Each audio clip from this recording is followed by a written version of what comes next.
Hello everyone, we are back with another cue card. तो ये series जनवरी to April cue card के 2024 की फर्स्ट वर्जन वाली सीरीज़ है। ऐसे ही ये फाइनल जब सीरीज़ आ जाएगी या फाइनल वर्जन आ जाएगा हम वो भी डिस्कस करेंगे। सो बिफोर मूविंग अहेड हमें ये भी जानना ज़रूरी है कि किसी भी क्यू कार्ड को कैसे फ्रेम किया जाए so that it is very effective. आपको वो हर एक 4 बैंड डिस्क्रिप्टर में अच्छा स्कोर दे सके एंड आपको एक अच्छा स्टार्ट भी दे सके without having any nervousness in the exam. So let's discuss that, and also there's an important information कि आपको ये सारे के सारे क्यू कार्ड्स की फ्री पीडीएफ मिल सकती है if you contact on the given numbers of description. So let's begin. We are discussing how to frame a cue card first. Start कर सकते हैं एक जनरल लाइन के साथ जो कि टॉपिक के बेस्ड पे एक सिंपल स्टेटमेंट होती है। After that you can give a complex structure. ये कॉम्प्लेक्स स्ट्रक्चर ऐसा स्ट्रक्चर होना चाहिए जो कॉन्ट्राडिक्ट कर रहा हो, उसका पहला क्लॉज अगले क्लॉज से डिफरेंट हो, और इसको हम लिख सकते हैं, बोल सकते हैं although there have been less times when के साथ। आफ्टर दैट आपको एक टाइम फ्रेम देना है। You can start it like actually it is a matter of couple of months back, couple of weeks या फिर years back.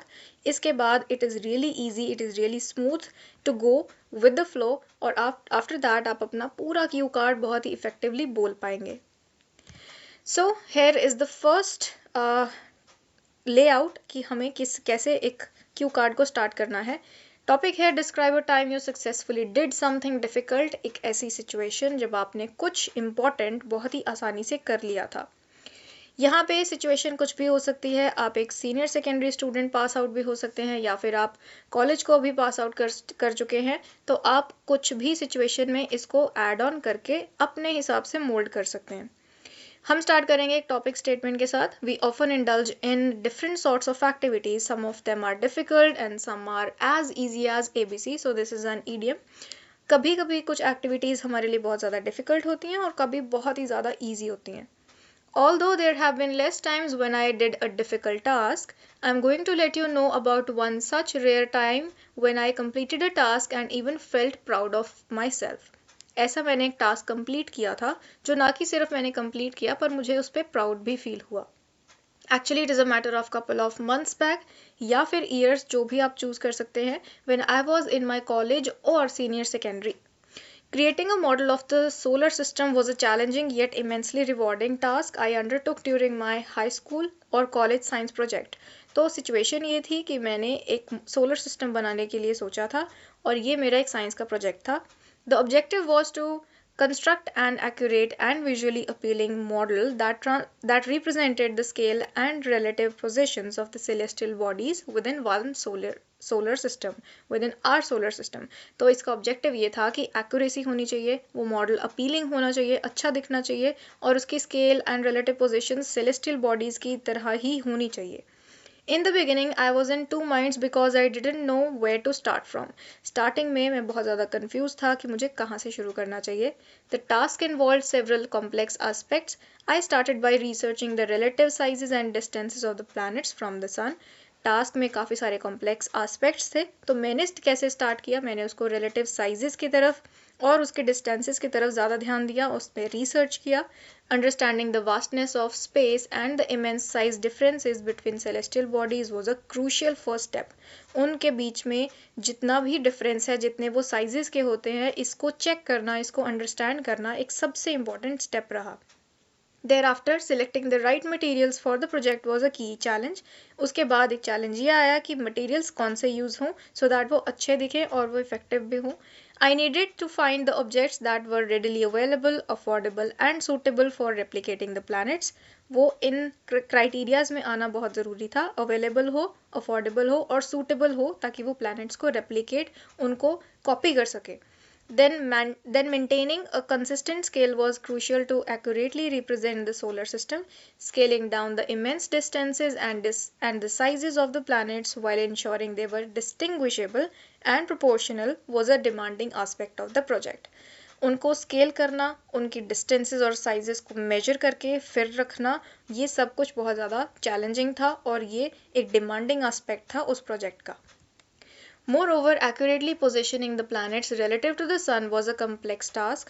Each planet had to be placed at the correct distance from the Sun, and their orbits had to be accurately aligned.